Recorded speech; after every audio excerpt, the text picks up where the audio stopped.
नमस्कार। Mother of all deals के रूप में भारत और यूरोपीय संघ के संबंधों में एक नए युग का आरंभ होने जा रहा है। भारतीय गणतंत्र के 77वें आयोजन पर मुख्य अतिथि के रूप में आमंत्रित किए गए यूरोपीय संघ के अध्यक्ष एंटोनियो कोस्टा और यूरोपीय आयोग की अध्यक्ष उर्सुला वान डेर लेयन के साथ प्रधानमंत्री नरेंद्र मोदी ने यूरोपीय संघ और भारत के मध्य रक्षा, सुरक्षा एवं सहयोग के अनेक मुद्दों पर सहमति व्यक्त करते हुए इसे एक डील या समझौते का रूप देने का प्रयास किया है। जैसा कि वर्तमान समय की वैश्विक व्यवस्था और अमेरिकी राष्ट्रपति डोनाल्ड ट्रंप की नीतियां सभी राज्यों के लिए कहीं न कहीं एक खतरे की घंटी हैं। अमेरिका द्वारा बार बार दूसरे राज्यों को धमकी दिए जाने के परिप्रेक्ष्य में भारतीय दृष्टिकोण से भी यह आवश्यक है कि भारत रक्षा, सुरक्षा एवं सहयोग के नए आयामों की तलाश करे।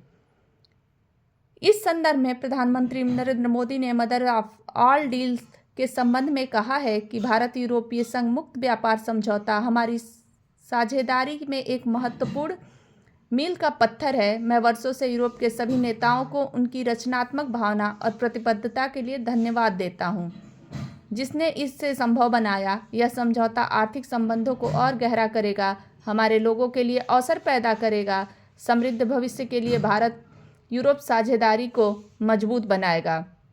वहीं पर ईयू कमीशन की president Ursula van der Leyen ने इस सम्मेलन को भारत ईयू संबंधों में एक ऐतिहासिक पक्ष माना है।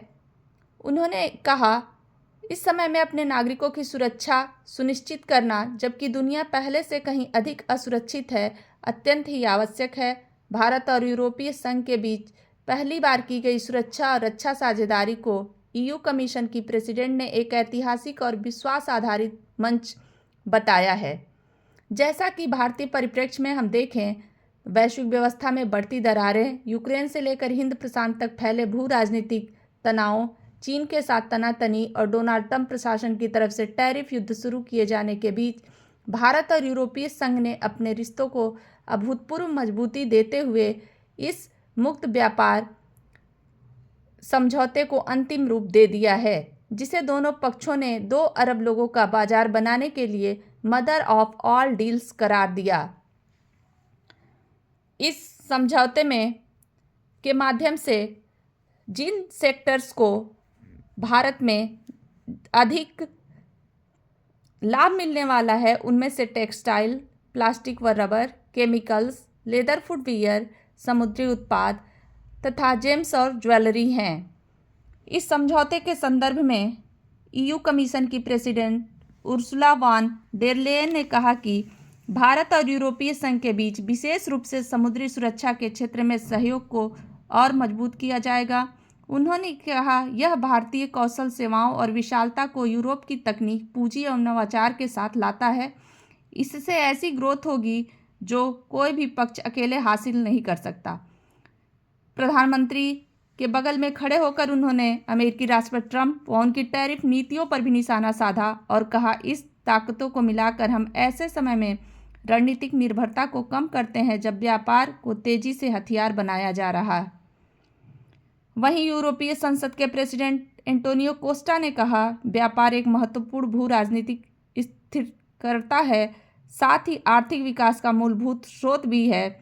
व्यापार समझौते नियम आधारित आर्थिक व्यवस्था को मजबूत करते हैं और साझा समृद्धि को बढ़ावा देते हैं।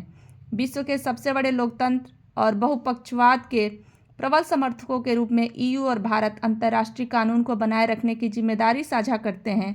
उन्होंने कहा, लेकिन सुरक्षा के बिना खुशहाली नहीं हो सकती। हम अपने नागरिकों और अपने साझा हितों को बेहतर सुरक्षा के लिए अपने सहयोग को मजबूत करेंगे। हिंद प्रशांत, यूरोप और दुनिया में अपने समस्त संभावित सुरक्षा खतरों का मुकाबला करने के लिए मिलकर काम करेंगे और रणनीतिक भरोसे का एक नया स्तर हासिल करेंगे।